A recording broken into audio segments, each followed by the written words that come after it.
되었습니다. 다음 존경하는 주진우 위원님 질의해 주시기 바랍니다. 네, 서해 공무원 피격 사건 제가 좀 더 말씀드리고 싶은데요. 지금 자꾸 민주당에서는 팩트를 말씀 안 하시는데 이게 지금 우리 국민이 특히 서해 공무원이 실종되고 나서 38시간 동안이나 바다에서 계속 떠 있었습니다. 근데 북한군이 발견한 거예요. 30시간 가까이 돼가지고. 근데 바로 구조를 하지 않고 밧줄을 매단 채로 바다 위에 딱 계속 떠 있도록 한 겁니다. 왜 그런지 아십니까?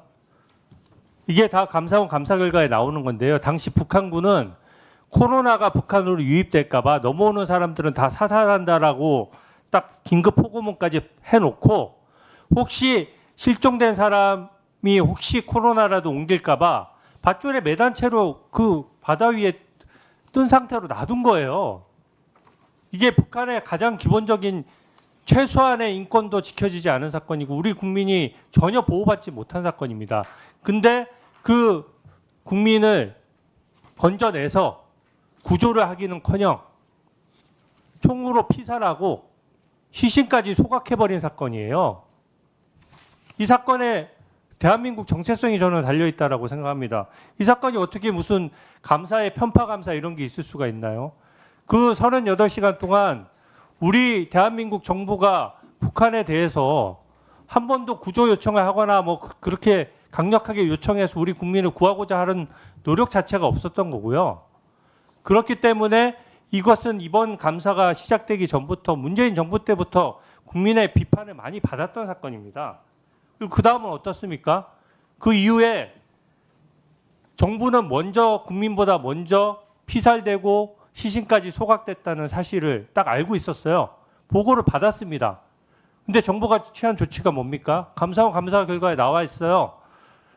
피살 소각된 사실을 일단 국민들에게 알리지 말자라고 자기들끼리 얘기가 돼서 피살 소각과 관련된 정보 수백 건을 그 정보 사이트에 있는 저장돼 있는 자료들을 싹 다 지우고 그 다음에 그 갑자기 우리 국민을 수색하던 걸 멈추면 이상하잖아요. 그러니까 이미 피살된 상황을 알고 있는 상태에서 마치 실종된 국민을 찾는 것처럼 해경 배가 돌아다니면서 수색을 한 거예요.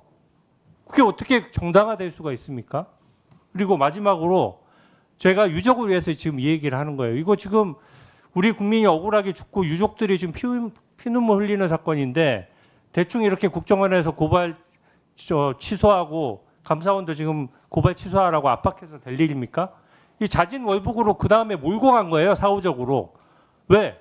북한군이 우리 국민을 피살했는데 우리가 아무런 조치를 안 했다라고 하면 뭐하니까 그 우리 국민한테 책임을 지우기 위해서 자진 월북으로 몰고 간 겁니다.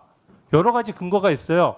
구명조끼를 발견했는데 그 실종된 어선에는 구명조끼에 전부 그 구명조끼 하나도 안 없어졌어요. 근데 실종 당시에 발견된 것들을 전부 다 자료를 모아보니까 한문으로 구명조끼에 서 있었던 거예요.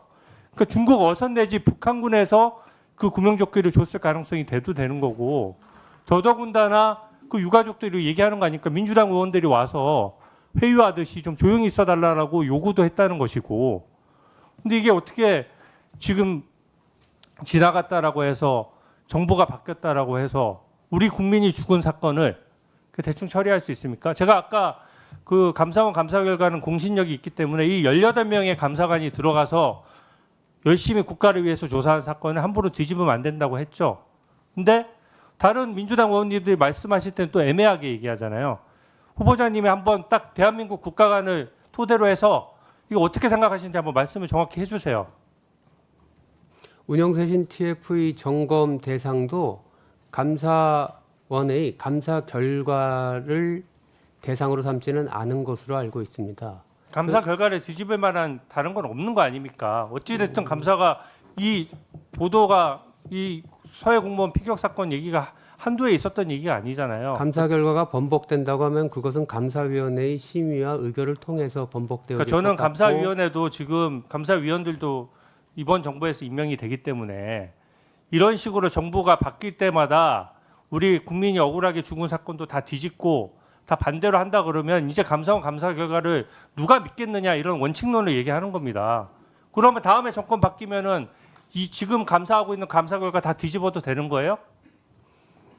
감사 결과가 그렇게 쉽게 뒤집어지지는 않으리라고 생각을 합니다. 제가 말한 것들 중에 팩트가 아닌 게 없어요. 지금 감사원 보도자료에 팩트로서 다 나왔던 것이고 그 과정이나 재판 과정에서도 이건 부인 못했던 사실들입니다.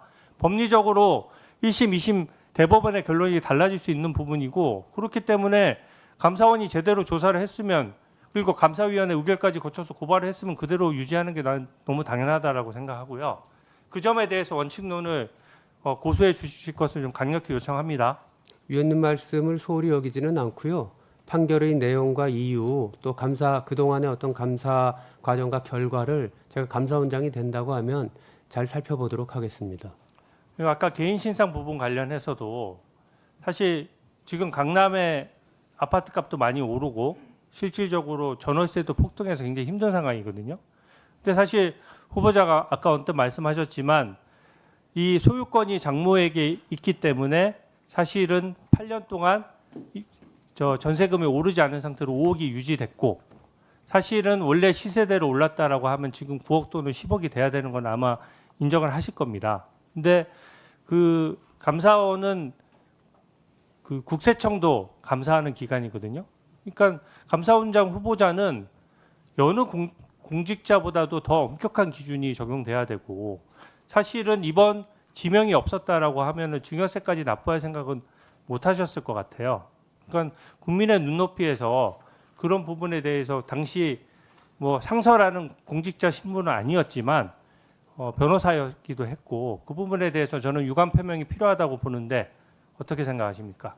말씀을 드릴 기회를 주신다고는 제가 짧게 말씀을 좀 드리겠습니다.